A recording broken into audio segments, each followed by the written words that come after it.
Энергетика, транспорт, санариптик валюта, айыл чарба жана пайдалуу кендер. Казакстан менен Кытай ушул жана башка багыттар боюнча 30 ашык документке кол коюшту. Эки тараптуу сүйлөшүүлөрдөн кийин эки өлкөнүн лидерлери жалпыга маалымдоо каражаттарынын өкүлдөрү үчүн биргелешкен билдирүү жасашты. Мамлекет башы өткөн жылы Казакстандын экономикасына келген Кытай инвестициясынын көлөмү 16%га өсүп, 1,8 миллиард долларга жеткенин белгиледи. Бул көрсөткүчтү жогорулатууга эки тарап тең кызыктар.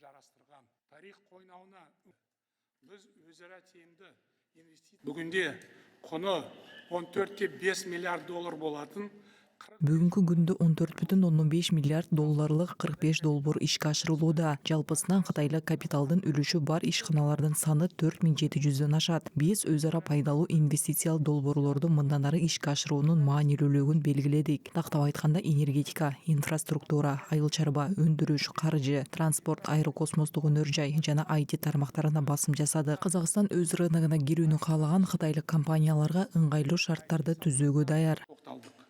Қазақстан өз нарығына кіруге ниетті, Қытай компаниялары үшін қолайлы жағдай жасауға дайын.